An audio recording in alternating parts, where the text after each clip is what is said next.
et ouverture laissées sans vraie réponse par Moscou, le président des États-Unis a fixé un ultimatum clair à la Russie, lui intimant de Sergei in negotiations and to bring an end to its war. Since then, Russia has in total struck Ukrainian territory on more than 3,400 occasions, resulting in more than 80 civilian deaths and wounding more than 300. On the night of the 31st of July to the 1st of August alone, Russian strikes on Kyiv killed at least 31 civilians, including 5 children, and injuring more than 150. These massive strike campaigns bear out a deliberate strategy of military escalation and aim to instill terror among Ukrainian civilians. Behind the repeated falsehoods that we hear from Russia in meeting after meeting, the facts are damning. At the origin of this war, there is one thing: Russia's decision to invade a sovereign country that posed no threat to it in flagrant violation of the Charter and international law. Many of us reiterated this just yesterday. Russia's war of aggression is a war of choice, through choice made by Russia. Invading Ukraine and attempting to annex certain parts of its territory is pursuing an outdated form of imperialism. Seeking to disguise this by claiming to fight neo-Nazism or to act preemptively against alleged NATO aggression is both a lie and an instrumentalization of the Security Council. Russia can every day choose to halt its aggression without compromising its own security, far to the contrary. Mr. President, as the people of Kyiv observe a day of mourning this Friday, Russia is stubbornly choosing to ignore calls for peace and to reject the ceasefire that Ukraine accepted 5 months ago and the entire international community is demanding. Russia is continuing with its delaying tactics. Let's, for instance, take the Istanbul meetings, where Ukraine was prepared to attend at summit level to discuss a ceasefire and a path to peace.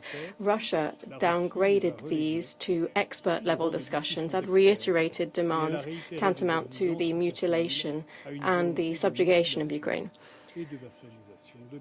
In truth, Russia seeks nothing less than Ukraine's outright capitulation. Through its Kremlin spokesperson, it bluntly states that it cannot at this stage achieve its objectives through diplomacy, and it must therefore continue its so-called special military operation, a euphemism for invasion and attempted annexation. Until when?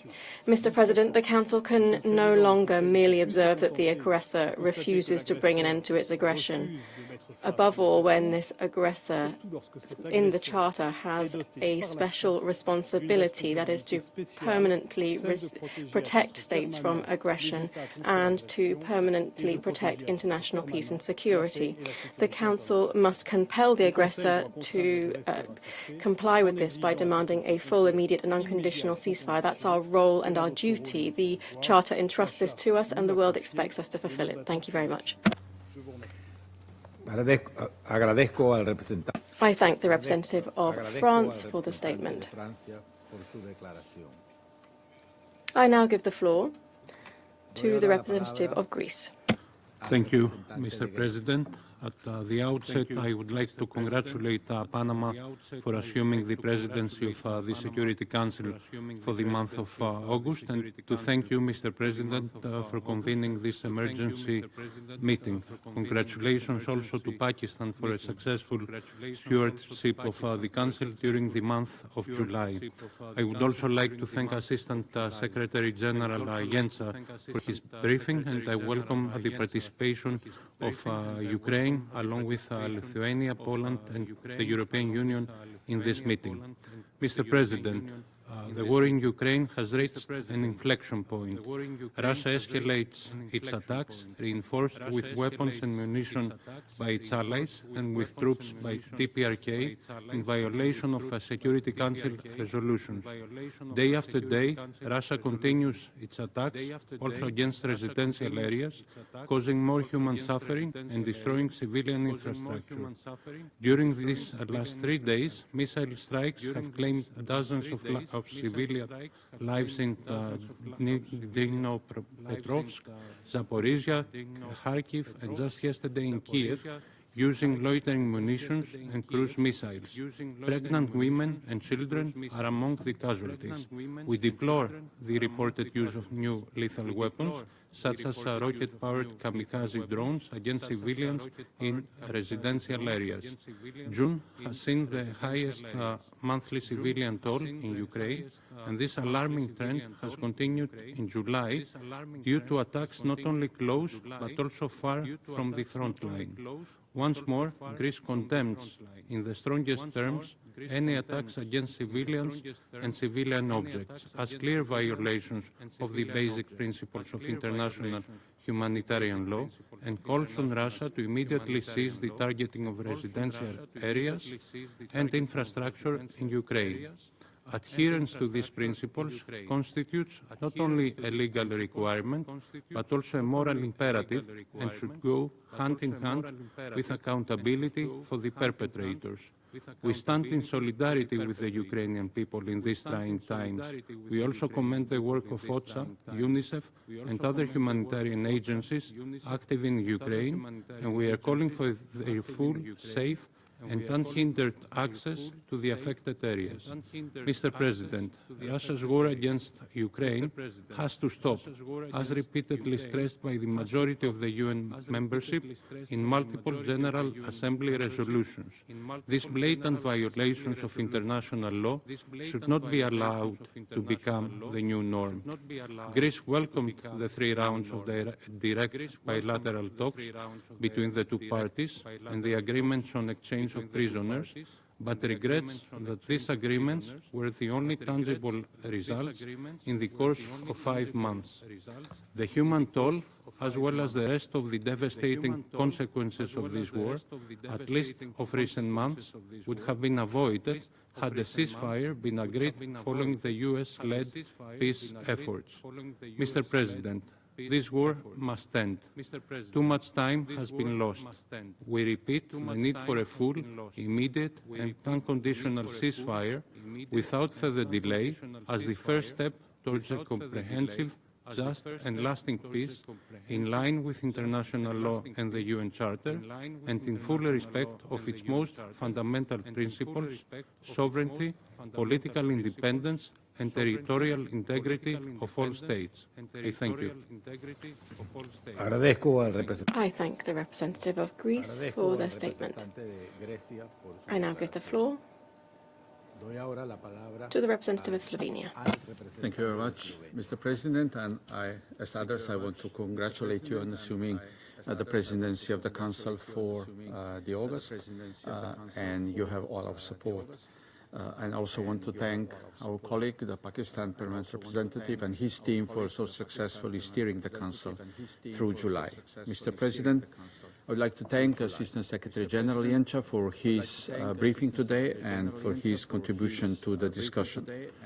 Let me make a few points. First, let's remind ourselves of some facts. What we are witnessing in Ukraine is a nuclear power attacking and occupying a smaller neighbor. The aggression continues for the 4th year. Reasons for invasion keep changing and are ranging from situation of Russian minority, Ukrainian NATO aspirations, unspecified security concerns, to supposedly nationalistic orientation of government and people. As per UN Charter, none of these reasons can be a justification for aggression. The conflict is rapidly deteriorating. With each passing meeting, we speak of a new negative record. Deadliest night, deadliest year, largest number of missiles and drones launched in a single day. These are facts, and it is good to keep reminding ourselves of them. As with months and years, fatigue settles in and pictures become blurry. Second, the Council is often paralyzed to take meaningful action. However, civilians in armed conflicts continue to turn their eyes and hopes and expectations to the Council when horrible things are happening to them. This applies to Ukrainians, to Gazans, to Sudanese, to Haitians, or civilians suffering in any other conflict area. For Ukrainians, when a tragedy like the one 2 nights ago happens, the least they expect is for the Council to discuss, hopefully condemn, and ultimately to protect them. Third, even if we have different views on path to peace in Ukraine, we need to exchange views and arguments in order to hopefully one day start hearing each other and finding a needle of solution in a haystack of arguments, to find a way forward to stop suffering of civilians. Mr. President, Slovenia remains deeply concerned with Russia's escalation of aggression against Ukraine, with civilian casualties on the rise for months, and with more firepower being used in the overnight aerial attacks.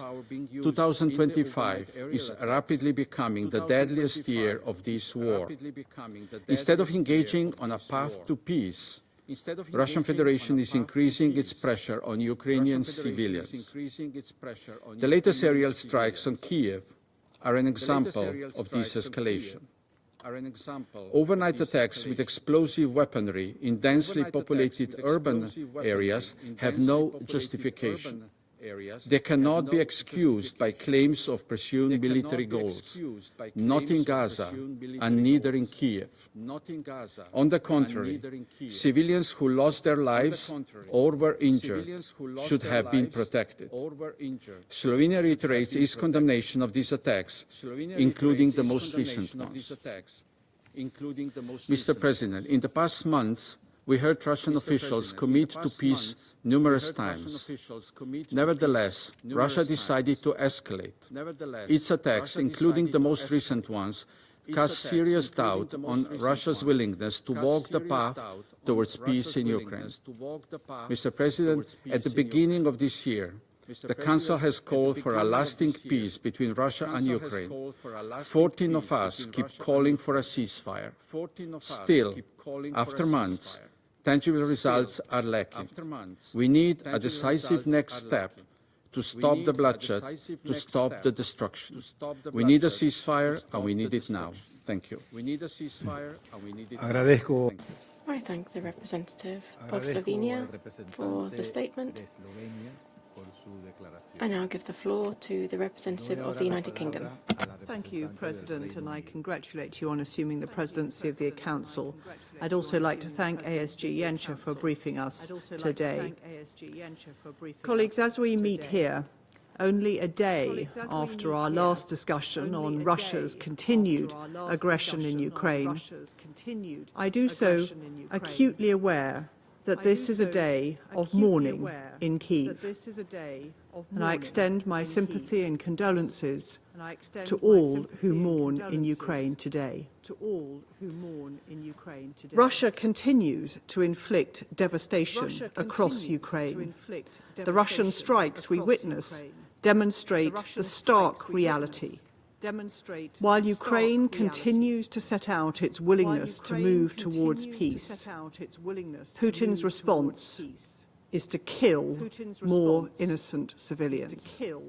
Over the last 4 nights, Russia has fired 487 drones and 10 missiles at Ukrainian cities, killing 64 civilians and injuring over 279 more.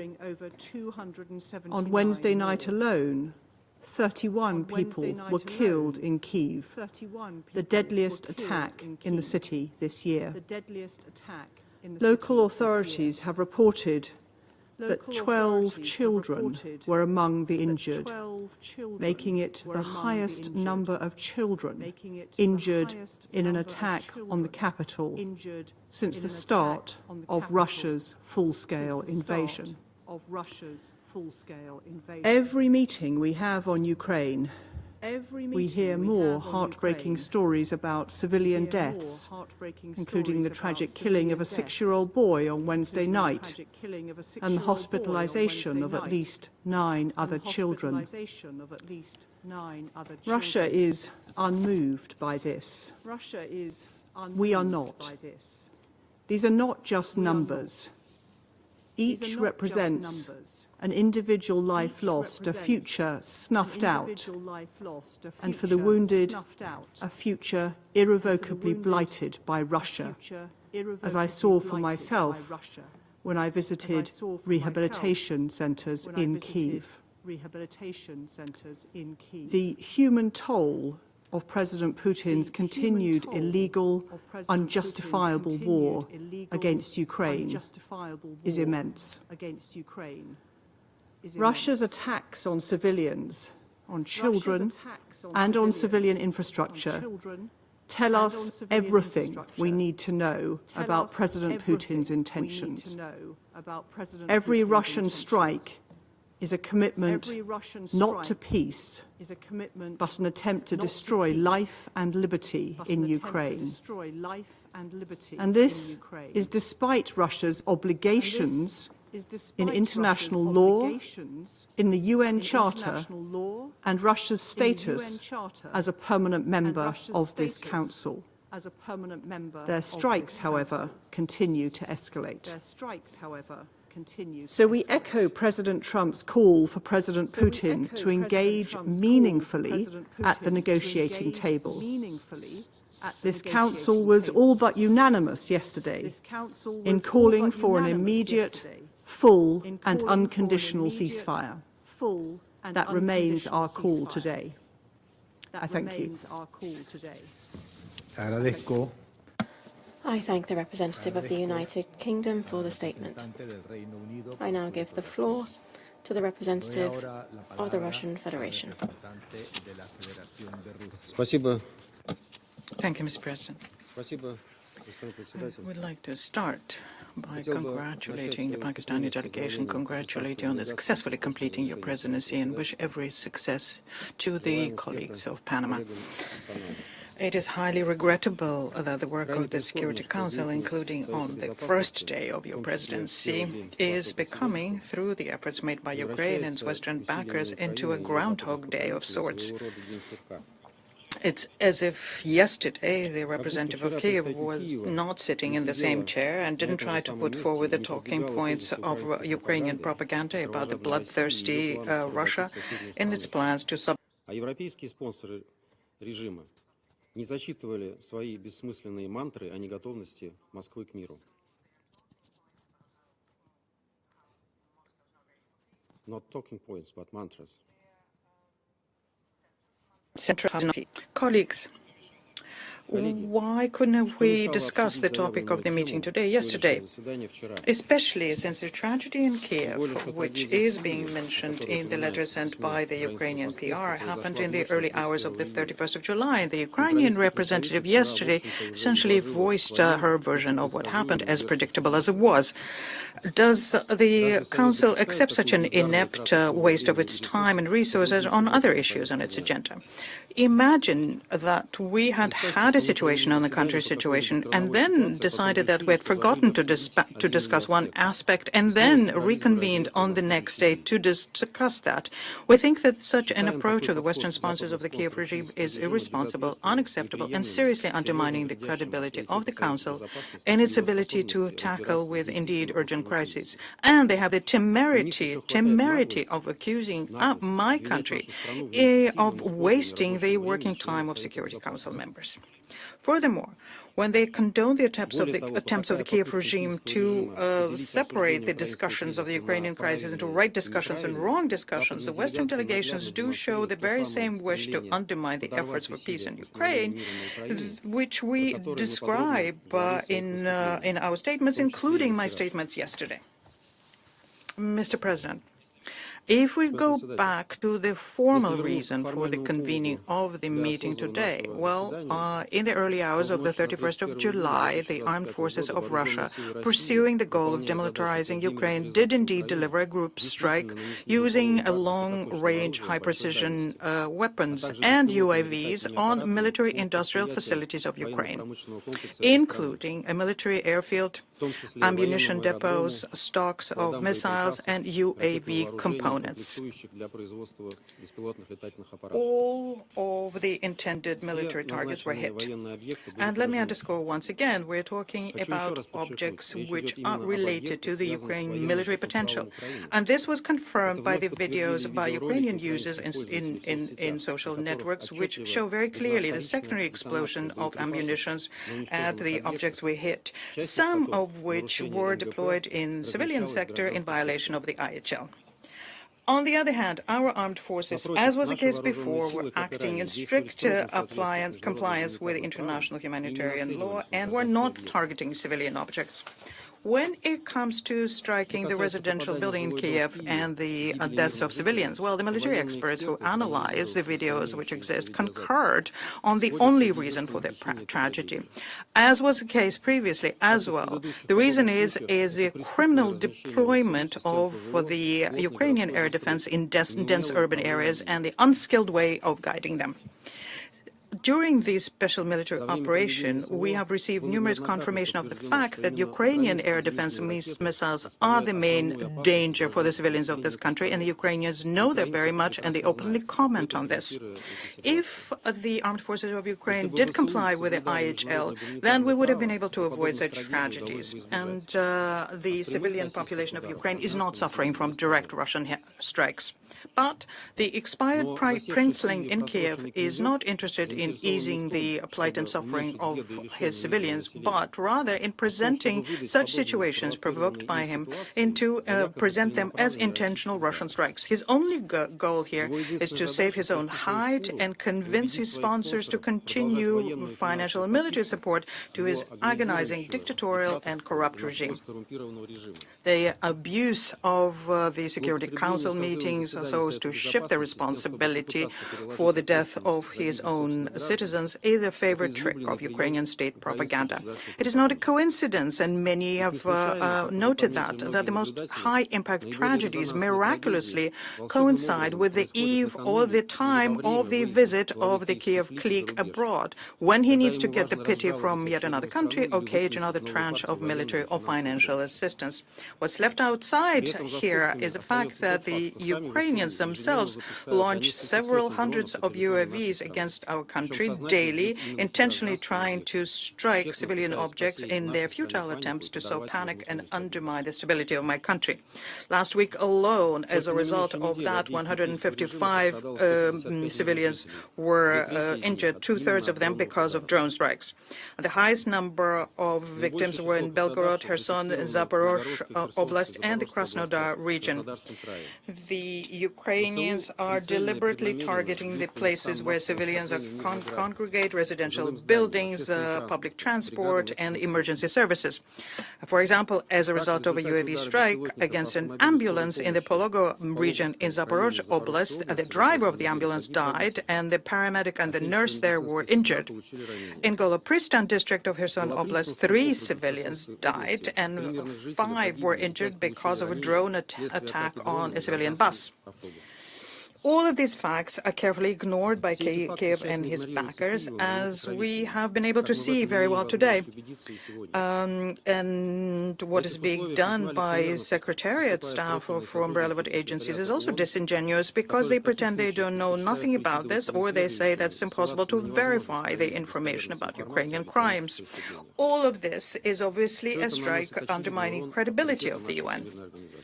Mr. President, in conclusion, let me underscore yet once again that we are not against discussing the Ukrainian crisis in the Council. We're against making the tragedy of the Ukrainians who became hostages of the Zelensky regime and his maniacal will to sacrifice them on the altar of geopolitical interests, that it be exploited in the Council for political reasons. It's disrespectful and indifferent to the suffering of thousands of people who are dying and suffering in other areas of the world, and Western members of Security Council are in no hurry to ask for meetings on that. I'd like to believe that reasonable Security Council and international community members with good sense will support us in this. I thank you. I thank the representative of the Russian Federation for the statement. I now give the floor to the representative of Pakistan. Mr. President, allow me to begin by congratulating you and Panama on assuming the presidency of the Council for the month of August. We are confident that under your able and astute stewardship, our deliberations will be most productive this month. And to this end, I would like to assure you of my delegation's full support. I would also like to thank ASG Jansha for his detailed briefing. President, Pakistan has repeatedly expressed its deep concerns on the continuing hostilities and the devastating consequences of this protracted conflict, which is now into its fourth year, particularly the humanitarian toll. The recent escalation in fighting resulting in loss of innocent lives is both tragic and deplorable. Pakistan notes with consternation that the diplomatic efforts at the start of this year, including Security Council's Resolution 2774, which Pakistan supported, multiple rounds of negotiations between Russia and Ukraine, as well as the limited ceasefire understandings between the parties, are yet to translate into meaningful progress that could lead to cessation of hostilities and bring peace in the region. On the contrary, the recent surge in violence and hostilities seem to have dented the earlier peace efforts, and the glimmer of hope that these nascent diplomatic initiatives had produced.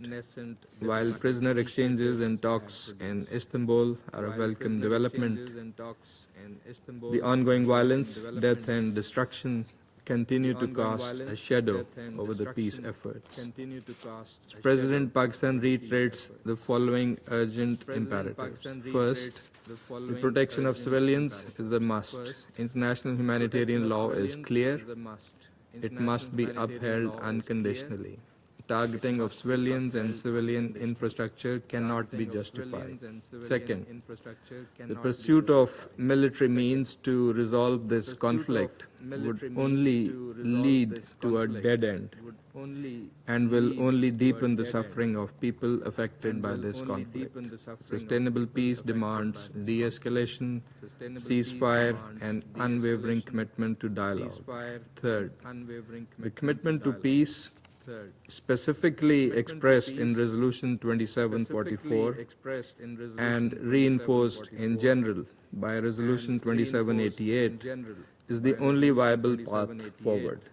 The ongoing peace talks must translate into tangible progress, and steps such as prisoner swaps should build mutual trust and confidence and catalyze broader political negotiations aimed at ending this conflict. Mr. President, Pakistan has been a consistent advocate for peace. From the very outset, we have called for de-escalation and according primacy to dialogue and diplomacy.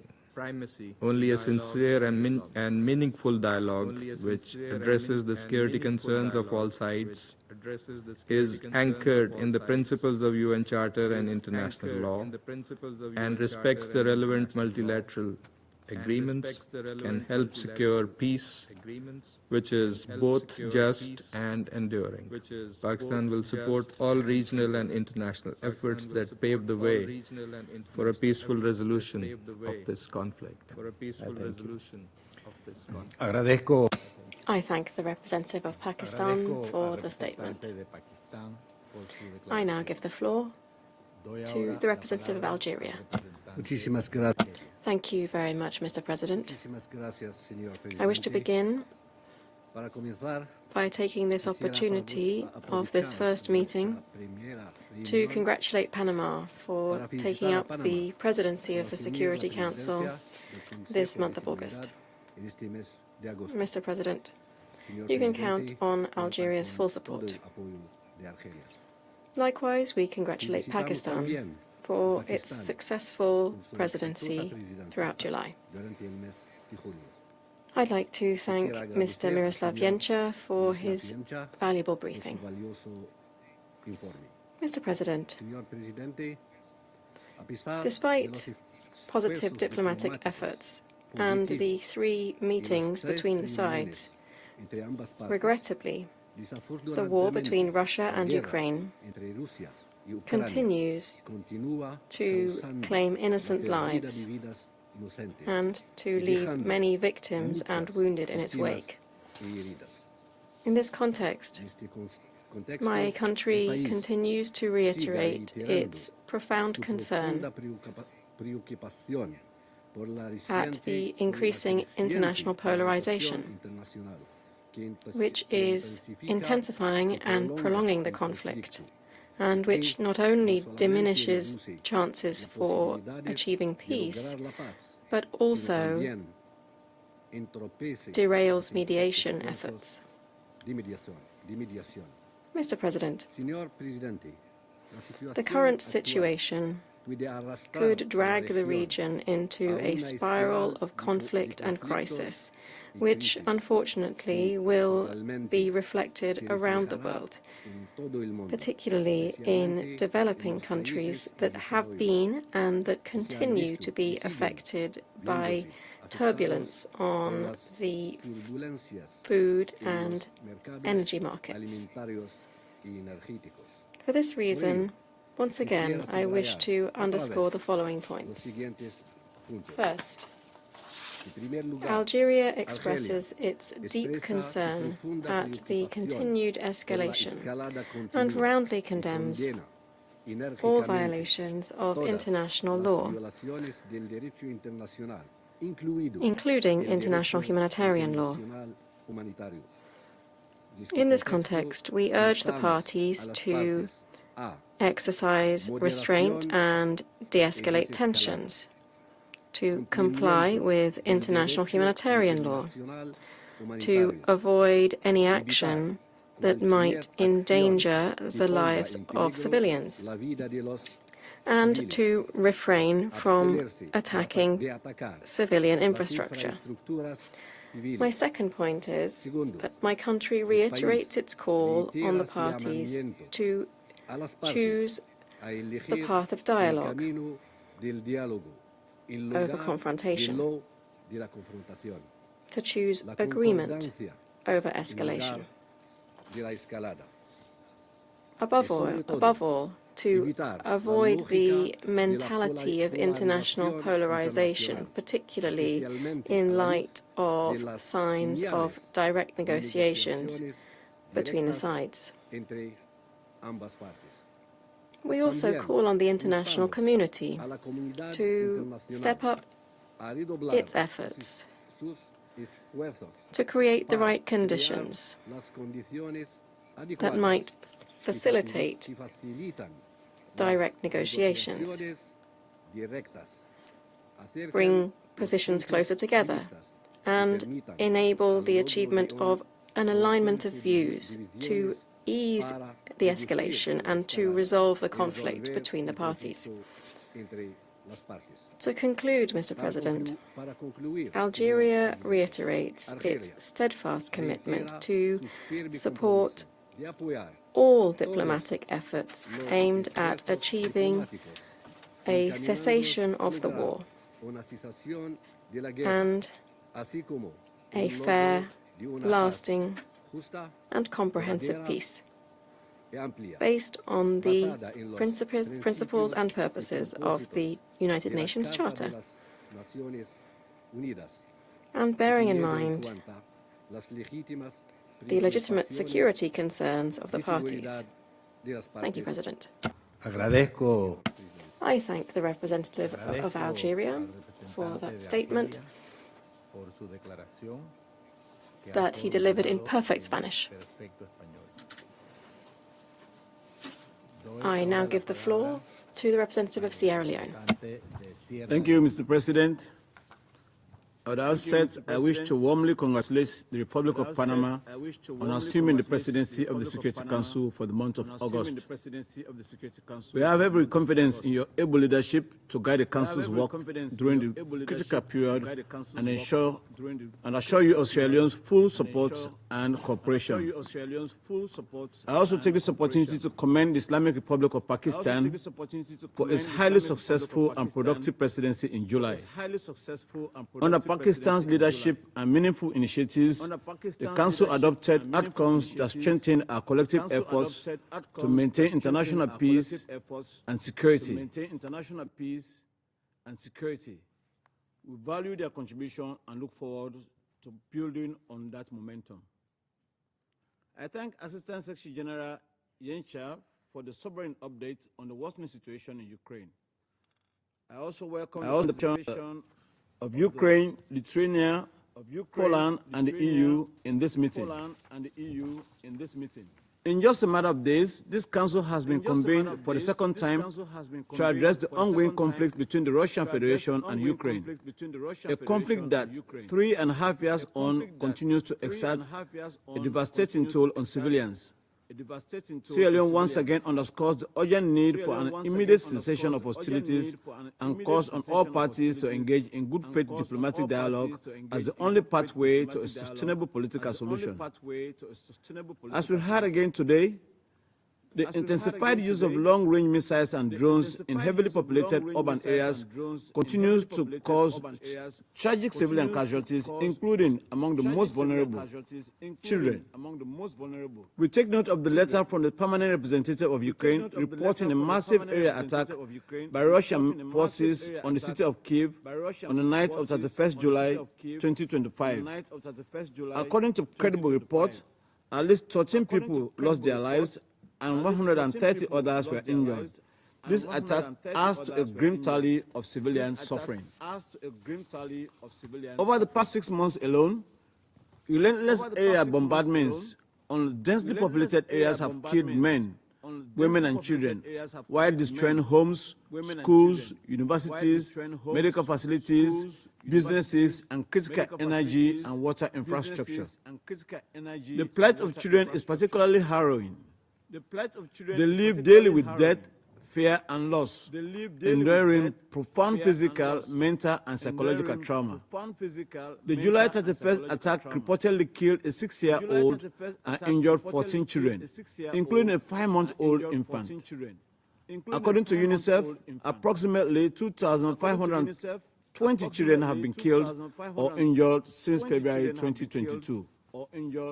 With over 1,600 educational facilities damaged or destroyed, access to education has been severely curtailed, further compounded by disruptions to online learning due to repeated attacks on energy infrastructure. Mr. President, the deliberate or indiscriminate targeting of civilians and civilian infrastructure violates the core tenets of international humanitarian law. Sierra Leone reiterates its call on all parties to respect their obligations under international humanitarian and human rights law. The principles of proportionality, precaution, and distinction must be fully observed. We urge the parties to refrain from conducting military operations in and around civilian infrastructure, including energy, water and sanitation systems, health facilities, and schools. Operations near nuclear installations or other critical and civilian sites are especially unacceptable and carry risks of catastrophic consequences. Hospitals and schools must never be used for military purposes.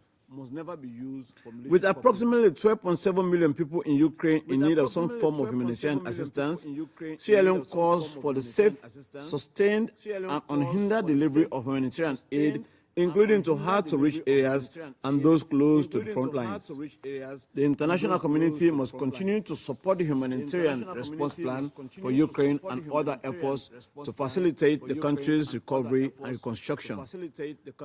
After nearly 4 years of conflict, It is evident that the legitimate concerns of the parties cannot be resolved on the battlefield. Sierra Leone therefore renews its call for all sides to engage in good faith negotiations towards an immediate ceasefire as a first step towards a comprehensive and lasting peace.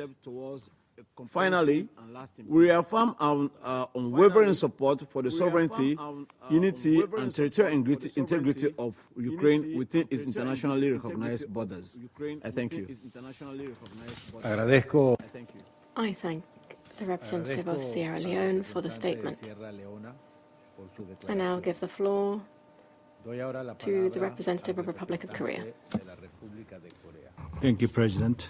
At the outset, I'd like to join others in commending Pakistan for its excellent leadership in the Council last month and then congratulating the Republic of Panama on assuming the presidency for the month of August. We promise you, Mr. President, our full support. I also thank the ASG Genka for the sobering briefing and welcome the representatives of the Ukraine, Lithuania, Poland, and EU to this meeting. Mr. President, we find ourselves here once again to discuss the most recent horrific attack against the civilians and civilian infrastructure in Ukraine. Today represents our third meeting in a little more over a week since the Council convened to urgently call for a cessation of the hostilities in Ukraine. Sadly, these principled calls are not being heeded, and we continue to bear witness to the bloody escalatory attacks by the Russian Federation, increasing its large-scale drone and missile strikes on civilian targets. In the early hours of Thursday morning, Russia launched a particularly brutal drone and missile assault on the sleeping residents of Kyiv, killing at least 31 Ukrainians. 5 of them are children, including a 6-year-old boy and his mother, and injuring over 200 others, among them scores of children. These shameful attacks represent a large number of the children wounded in Kyiv in one night since this illegal war began. The Republic of Korea strongly condemns the indiscriminate and intensifying attacks on civilians and civilian infrastructure by Russia, and these attacks directly constitute clear violations of international humanitarian and human rights laws. Civilians must be protected and should never be targeted. Yet, time and time again, this is exactly what we see from the aggressors in this illicit, destructive, ever-long war.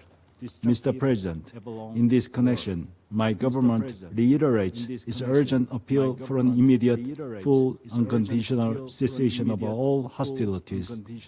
We note with appreciation recent U.S. proposals calling for expedited timeline to reach an agreement to end this war. And time is of the essence, as each night and successive wave of drone attacks brings increasing deaths as well as physical and psychological horror for Ukrainian civilians, especially vulnerable populations. The only way to stop future atrocities, future destructions, and then future violations of the international humanitarian law is stop this war. We reiterate our appeals to Russia to respond to the increasingly vocal and unified calls of the international community to cease brutal attacks and instead lay the foundation of peace by taking tangible steps toward an end of the war agreement. I thank you. I thank the representative of the Republic of Korea for the statement, and I now give the floor to the representative of the United States. Thank you, President, and congratulations to Panama on assuming the Security Council presidency. I also wish to express appreciation to Pakistan for their successful tenure as President of the Council. And thank you, Assistant Secretary General Miroslav Yencha, for your briefing. And I welcome the representative of Ukraine at this meeting. The Russia-Ukraine war should never have started. and would not have under President Trump's leadership. It has been the largest and deadliest war in Europe since World War II and continues to wreak unconscionable death and destruction. Generations of Russians and Ukrainians have been tragically lost. On July 31st, Russia launched 309 attack drones and 8 missiles against Ukraine. This latest round of attacks has so far killed 11 civilians, including a 6-year-old boy in Kyiv, and have injured at least another 130 people throughout Ukraine's populated areas. They set fire to and destroyed residential buildings and the children's ward of a medical facility. The United States condemns these attacks. For more than 3.5 years, the United States and many other countries have implored an end to the Russia-Ukraine war, as did this Council in adopting its resolution 2774 in February. Last month, Russia launched more than 6,400 drones, an 18% increase from its previous record of 5,438 drones in 1 month, which was set in June.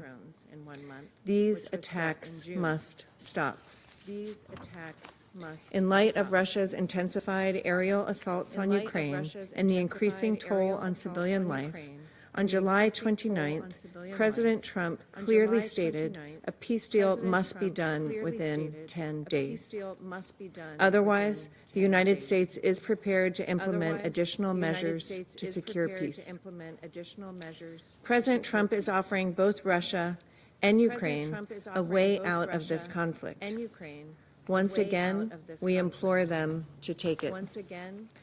Vanquishing the scourge of war is the best thing for both the Russian and the Ukrainian people. We call on all UN member states to join us in this effort. I thank you. I thank the representative of the United States for their statement. I now give the floor to the representative of Guyana.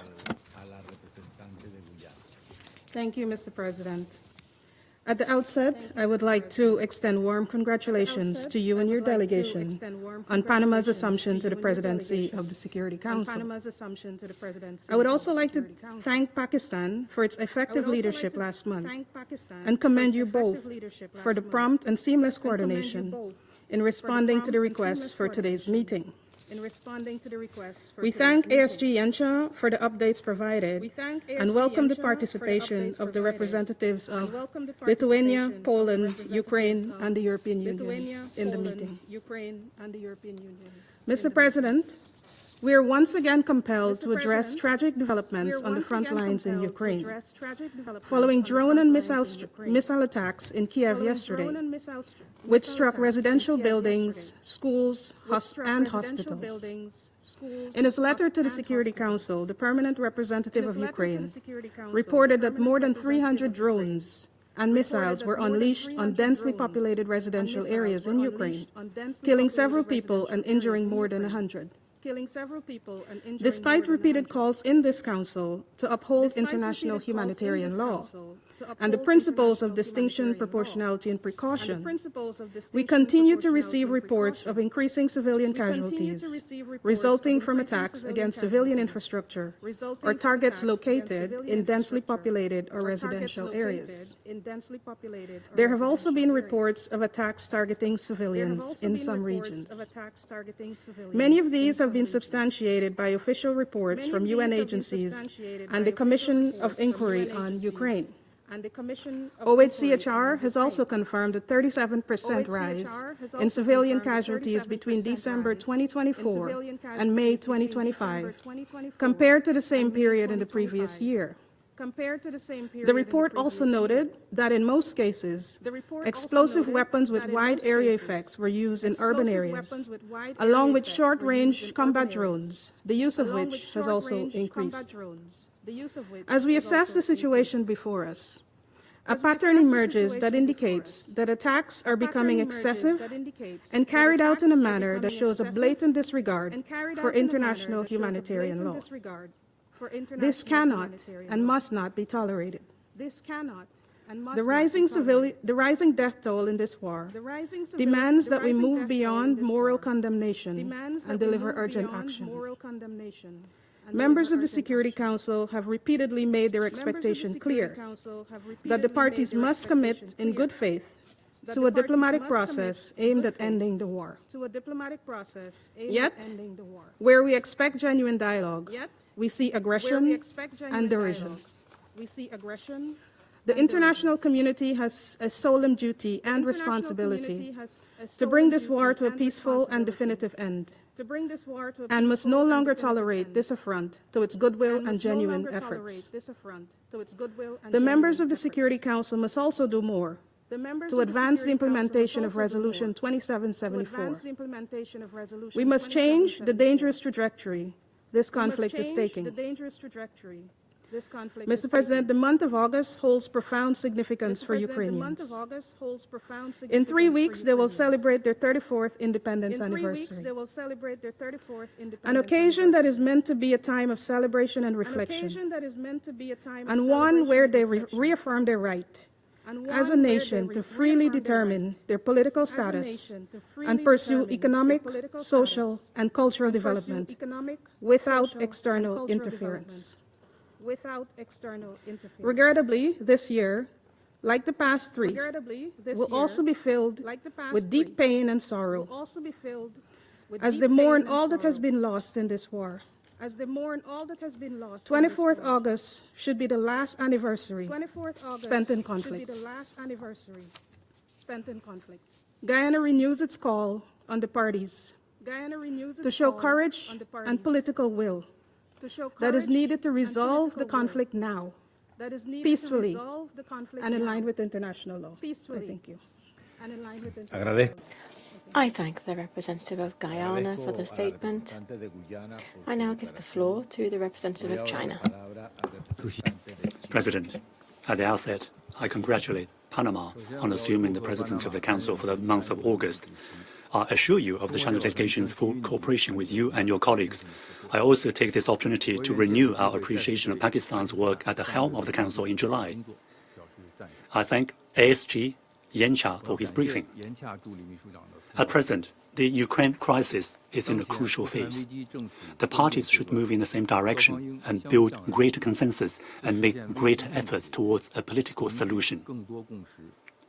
I shall highlight 3 points. First, the parties to the conflict should prioritize the people's humanitarian and livelihood needs, spare no effort to protect civilians, strictly abide by IHL, and refrain from attacking civilians and civilian objects. Second, the parties to the conflict should work towards a de-escalation of the situation on the battleground without delay, and at the same time show political will and flexibility and maintain the momentum of peace talks, and through dialogue and consultation reach a comprehensive, lasting and binding peace agreement.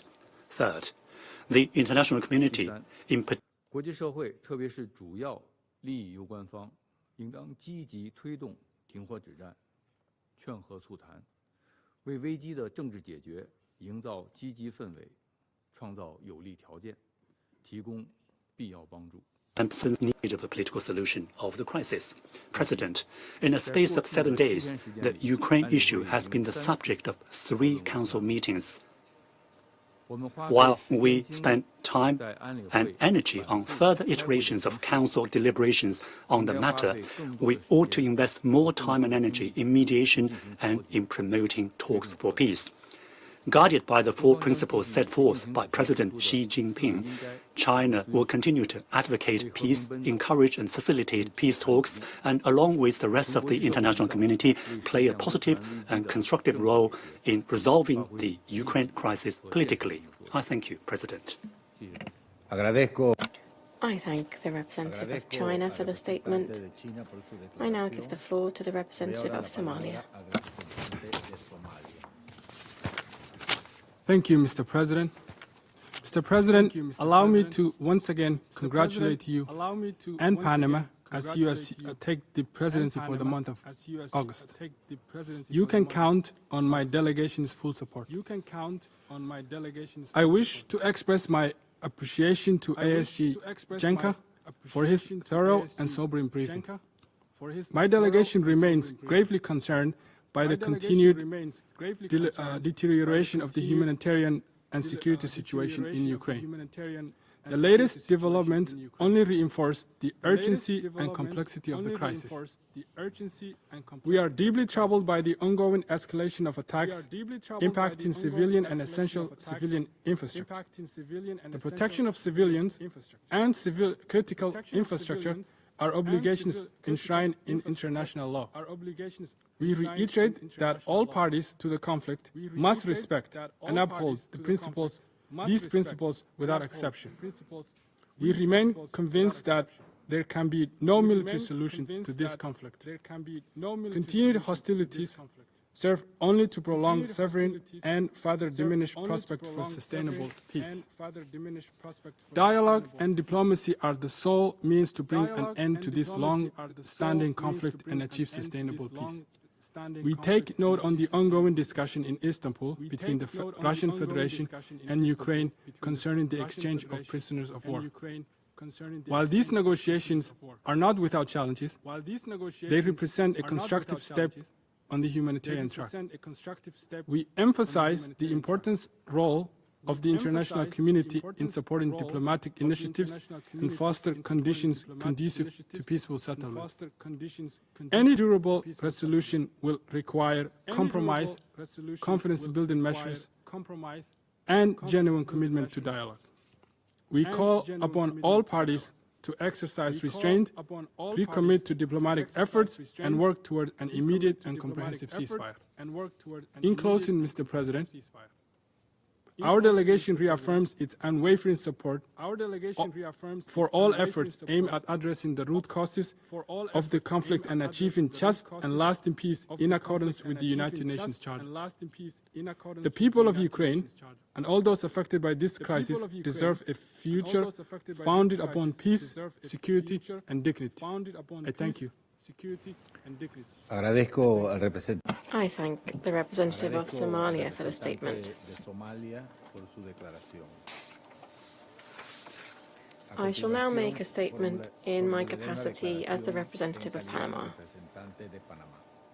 Panama is grateful for the detailed update provided by the Assistant Secretary General Miroslav Jenča, which sheds light on recent events that are regrettable in this conflict. In turn, we also acknowledge the presence of the delegations joining us today. Members of the Council, over the past 7 days, this Council has already met on 3 occasions to address, under various agenda items and at the request of different parties, the situation in Ukraine. This reality, while it may reflect the serious nature of the situation on the ground, prevents member states of the Council from addressing the facts with the foresight and responsibility that they warrant. Panama notes with concern that this Council, entrusted as the principal guarantor of international peace and security, is dedicating considerable time and resources to constantly debating certain issues without these debates translating into effective decisions or actions. This practice, however well-intentioned it may be, risks leading to dangerous institutional paralysis. The United Nations has, over decades, through effort, sacrifice, principles, and consensus, built a normative framework aimed at protecting civilians. This legal framework, enshrined in international humanitarian law, represents not only a legal obligation, but also an ethical imperative that should unite all member states. In recent days, we have witnessed yet another chapter of human tragedy, as was made plain during yesterday's Council meeting. Kyiv, the capital of Ukraine, and other regions of Ukraine suffered an aerial offensive with drones and missiles of unprecedented violence. These events must not and cannot be met with resignation. However, the world doesn't need more statements, it needs tangible results.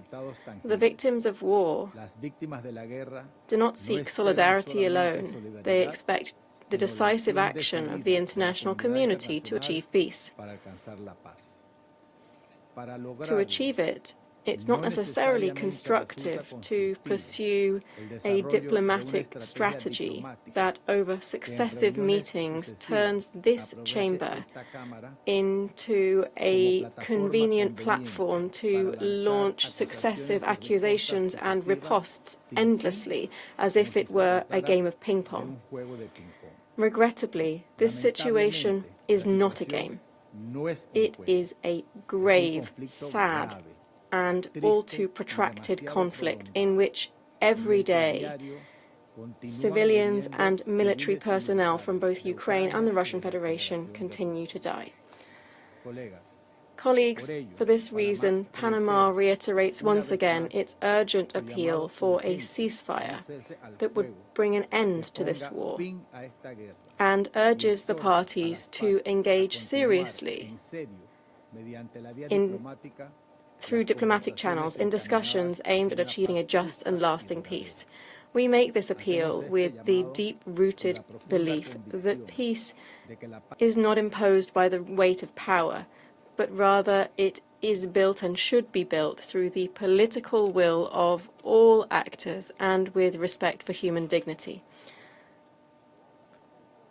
We speak up not only for those who have lost their lives under the fire of armed conflict, but also for those who continue to risk theirs in the hope that this organization will effectively fulfill its founding promise, that is to save succeeding generations from the scourge of war. Panama believes in multilateralism, but in a multilateralism that acts, a multilateralism that transforms mandates into solutions, that is not subordinate to vetoes, but rather that responds to respect and to collective responsibility. Thank you very much. I resume my functions as President of the Council, and I now give the floor to the representative of Ukraine. Thank you, Mr. President, and I congratulate you on assuming presidency of the Security Council in August, and I also wish to thank Pakistan for their presidency in July. I express my gratitude to the Panama presidency for convening this emergency meeting Ukraine requested. I also commend Assistant Secretary General Yancha for his comprehensive briefing. Today, Ukrainian national flags in the cities and villages of our country are at half-mast to mark the day of mourning for the victims of another terrorist act by the Russian Federation, commitment of which Russia just recognized in this chamber. On the night of 31st July, Russia launched a massive attack on Ukraine with 309 attack drones and 8 cruise missiles. Our air defenses intercepted most, but not all. Smoke broke through. Some broke through. Kyiv, the capital of Ukraine, was the main target, with attacks also hitting Dnipropetrovsk, Poltava, Sumy, and Mykolaiv regions. As of now, at least 31 civilians, including 5 children, fell victims to the attack on Kyiv. 159 civilians, including 16 children, were wounded across the capital. One of the Russian missiles struck a multi-story residential complex in the capital. A section of the building collapsed entirely, reduced to debris and silence, along with the lives of people who called it home. Families were buried under rubble. Additionally, one private house was destroyed and over 40 civilian infrastructure facilities were damaged. This attack was preceded by another terrorist act carried out 2 days before, when Russia bombed a prison facility in the Zaporizhia region. Not by mistake.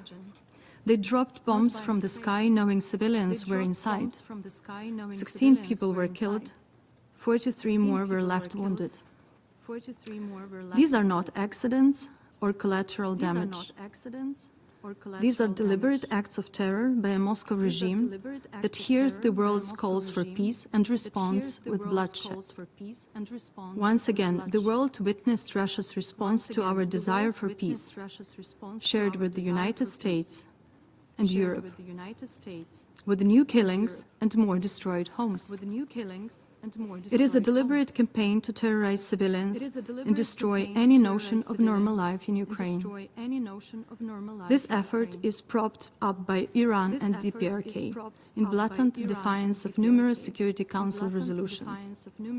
These regimes supply Moscow with drones, missiles, and ammunition, while Chinese companies continue to provide dual-use goods and equipment, contributions that further fuel Russia's ability to wage war and deepen the suffering inflicted on our people. Russian regime will not stop if it's not forced to. If we fail to confront it, it will continue its aggression and illegal occupation and will commit more and more war crimes and crimes against humanity.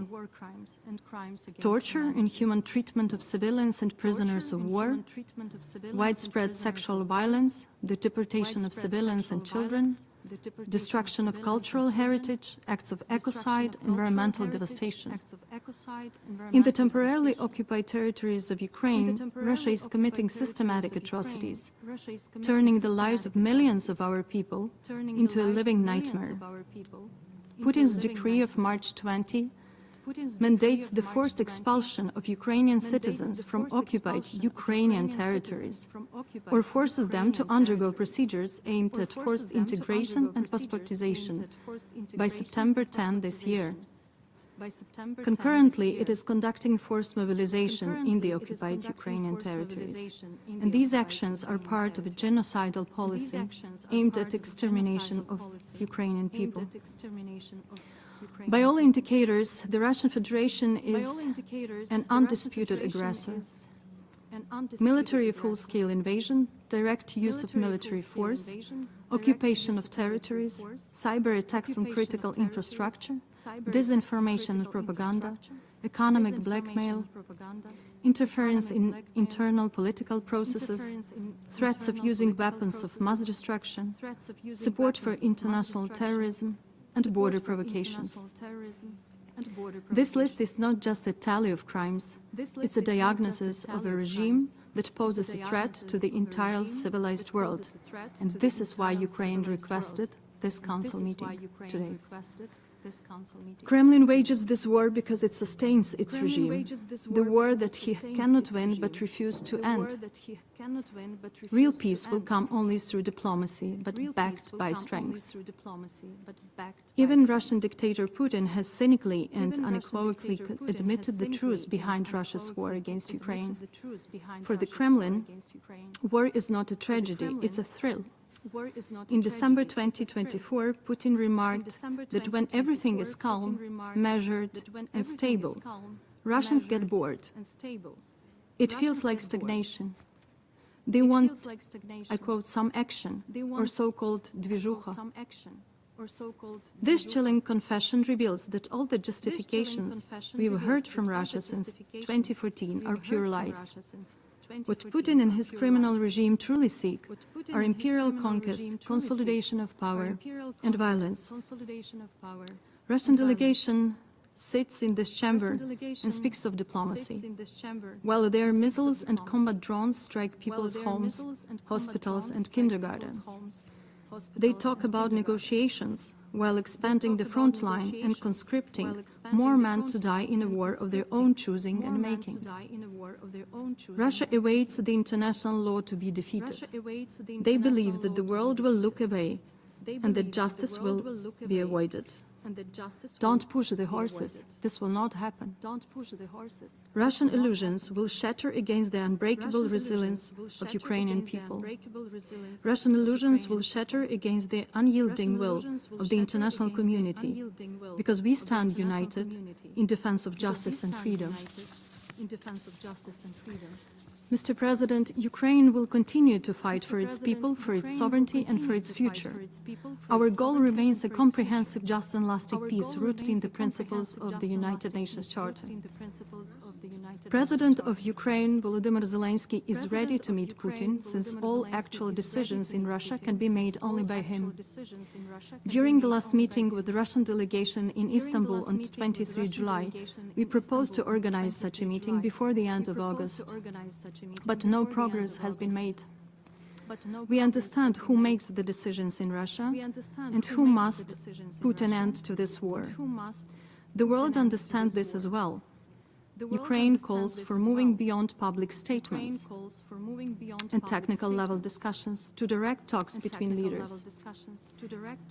The United States has proposed this. Ukraine has supported it. What is needed now is Russia's readiness. As there was no positive development on other critical elements of the discussions, full and unconditional ceasefire for at least 30 days is needed to restore confidence and enable meaningful negotiations. Although this latest round of Istanbul talks yielded certain results in the humanitarian sphere, particularly concerning the exchange of prisoners, Russia shows no serious intention for a genuine peace. Kremlin's aim is to create an illusion of the diplomatic process, to delay sanctions and buy time in order to occupy more territory. By doing this, while also shelling and bombing Ukrainian civilians, Putin sends a signal of disrespect to all who are committed to end the killings. That is why we reiterate our call on the members of this Council to adopt resolution demanding a full, immediate and unconditional ceasefire between the Russian Federation and Ukraine.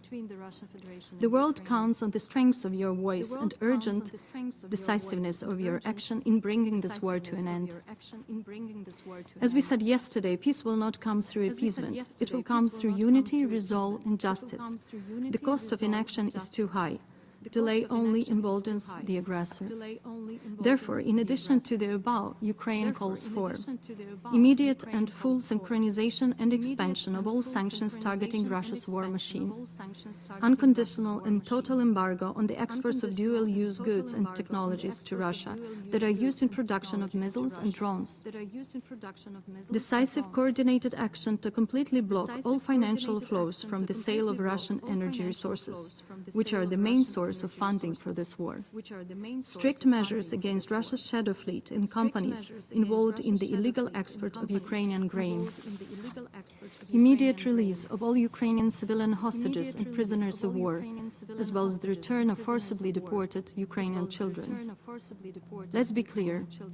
Russia's war of annihilation demands not only a condemnation, but also a collective stand, coordinated, sustained, and rooted in the principles that define the United Nations. And the time has come for all to act accordingly, without delay. Thank you. I thank the representative of Ukraine for the statement. I give the floor to the representative of Lithuania. Thank you, Mr. President. I have the honor to speak on behalf of the Baltic states, Estonia, Latvia, and my own country, Lithuania. We also align ourselves with a statement by the European Union. We are grateful to the Presidency of Panama for calling this timely meeting today. We also thank Assistant Secretary General Miroslav Jenča for his briefing and the UN's continued substantive reporting on unbearable human suffering and civilian casualties in Ukraine caused by Russia's ongoing attacks on Ukrainian cities. The Baltic states reiterated their full support to the UN and its agencies' humanitarian work and assistance provided to Ukraine. Mr. President, the international community must not wait to condemn Russia's cruelty. We cannot afford silence nor fatigue, neither in the region nor here at the Global Forum of Nations. If the aggressor is not stopped now, we will face the further escalation, which will destabilize the global peace and security. Mr. President, in the series of recent massive Russia's attacks on the night of July 31st, Kiev has witnessed yet another large-scale brutal onslaught, targeting innocent civilians, where the number of killed has already reached 31, including 5 children. Numbers of dead and injured are likely to grow as rescuers work day and night searching for trapped people in the rubble of the destroyed residential buildings. We also express our strong concern regarding recent attacks against the near Ukraine's nuclear energy infrastructure. We call on Russia to halt such dangerous attacks, which are also prohibited under international humanitarian law.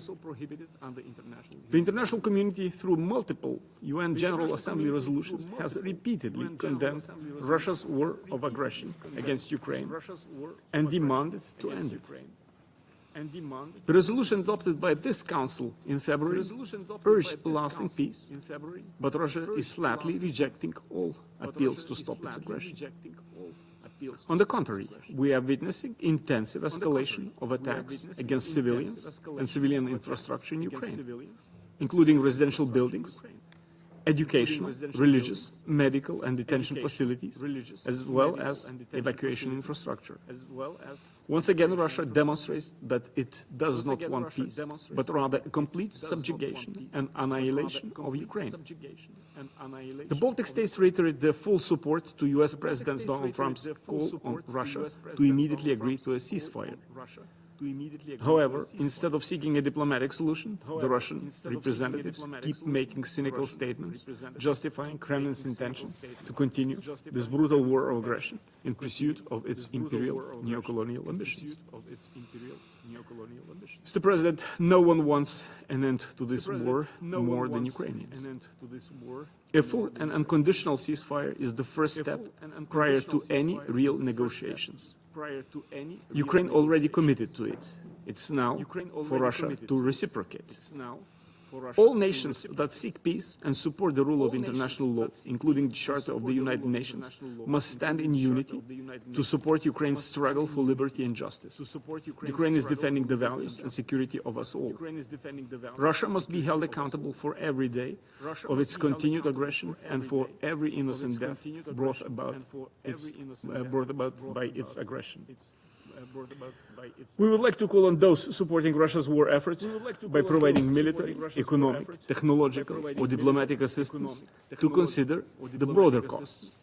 Any support to the aggressor enables attacks such as these on civilian and civilian infrastructure and contribute to the destabilizing global peace and security. The Security Council must take a decision demanding Russia's immediate compliance with its obligations under the international law. The responsibility and the consequences for war crimes committed in this war of aggression and for the crime of aggression itself must be ensured. The Baltic states reaffirm their strong commitment to the Ukraine's sovereignty, independence and territorial integrity, and we will support Ukraine with whatever it takes to achieve a comprehensive, just and lasting peace based on international law, including the UN Charter. I thank you. I thank the representative of Lithuania for the statement. I now give the floor to the representative of Poland. Senor President, let me begin by thanking you for convening this important session on the very first day of your presidency of the Council, which we congratulate you assuming of, and Edis Giliencha for his briefing. Poland welcomes the opportunity to address the Council on this cardinal subject. Today's briefing marks another meeting on Ukraine in just a few days. It reflects both the momentum of international engagement and the extent of Russia's determination to continue this brutal war against the people of Ukraine. The distorted Russian narrative about this aggression and the dissemination of disinformation, which we heard again today, and especially yesterday in this chamber, will not wash away Russia's responsibility for its atrocities. It will not undermine the facts about the nature of this war. And it will not divert us from our goal, peace in Ukraine, in our region, and in Europe. And we should never get fatigued by demanding peace for Ukraine. Mr. President, for over 1,200 days now, Russia has been defying international law and ignoring the will of the international community expressed in the numerous resolutions of this organization, including the Security Council, that call on Russia to stop its illegal and neo-colonial aggression against Ukraine. The intensity of Russia's air raids against Ukraine is growing tremendously, as we heard. The recent large-scale Russian missile and drone strikes on Kiev and other Ukrainian cities have again cost numerous civilians' lives. As we heard, yesterday's attack at dawn on Ukraine's capital resulted in 31 deaths, including children, and some 160 serious injuries, with scores more people hospitalized. Non-military objects were Russia's targets again. Residential buildings, including a multi-floor apartment block, hospitals and other civilian objects, were heavily damaged or completely destroyed, causing immense human suffering. The pain inflicted on civilians is unbearable and must end, especially for innocent Ukrainian children being killed, injured or kidnapped and taken to Russia. In this context, we remind that purposefully attacking civilians and civilian objects is a war crime and is an act of state terrorism. These attacks demonstrate yet again that Russia is not interested in ceasefire, let alone a durable peace. Despite public declarations of love towards peace, Moscow's actions speak louder than words. The bitter truth is obvious to the onlooker. Russia seeks to continue its unprovoked aggression, inflicting maximum harm on Ukraine's civilian population, while simulating talks as a ploy to buy more time and seize more territory. This strategy continues to be not only a present and direct threat to Ukraine's security, but also a danger to the stability of our region and to the future peace and prosperity across Europe and the world. Mr. President, in this respect, we strongly urge all states to use the full kit of measures available to exert a maximum pressure on Russia, and to end the others to fully refrain from fueling the ongoing aggression against Ukraine. Moreover, we continue to call for holding Russia fully accountable for violations of international law, human rights, war crimes and crime of aggression at both state and individual levels. In conclusion, Mr. President, we renew our firm call for Russia to change its course, to declare a ceasefire, to stop attacking civilians, and to enter the path of negotiations. Poland stands proudly and steadfastly at the forefront of similar appeals stemming from various world capitals. Here again, in this very chamber, we reaffirm our support for Ukraine's right to self-defense, independence, sovereignty and territorial integrity. We pledge that we will continue helping our neighbor as long as it takes. And I thank you. I thank the representative of Poland for the statement. I now give the floor to Mr. Daniel Beck, Chargé d'Affaires ad interim of the delegation of the European Union to the United Nations. Mr. President, thank you. Let me join others in congratulating you on assuming the presidency of the Council for the month of August. Thank you for convening this emergency meeting, and thanks to the briefer ISG Encha for your updates. The news and images from Kiev and other Ukrainian cities are harrowing. Every day, ordinary civilians are paying the ultimate price of Russia's unprovoked and illegal aggression. Russia must immediately cease its indiscriminate missile and drone attacks on Ukrainian cities and towns. Intentionally directing an attack against civilians or civilian objects or causing disproportionate civilian harm is a war crime. The European Union supports an immediate, full and unconditional ceasefire. Ukraine and other international partners, including the United States, have called for this too.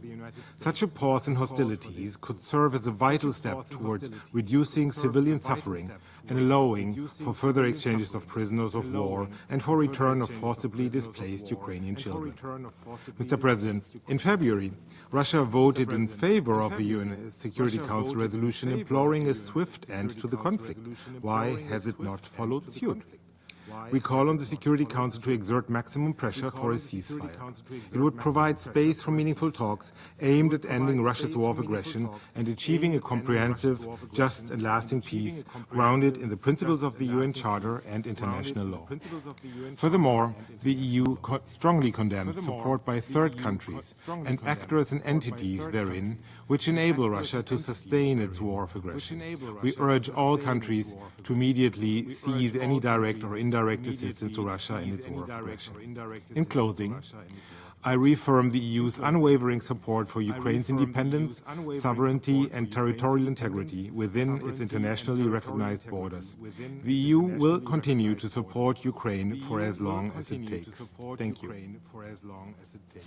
I thank Mr. Beck for his statement. There are no more names inscribed on the list of speakers. The meeting is adjourned. Se levanta la sesión.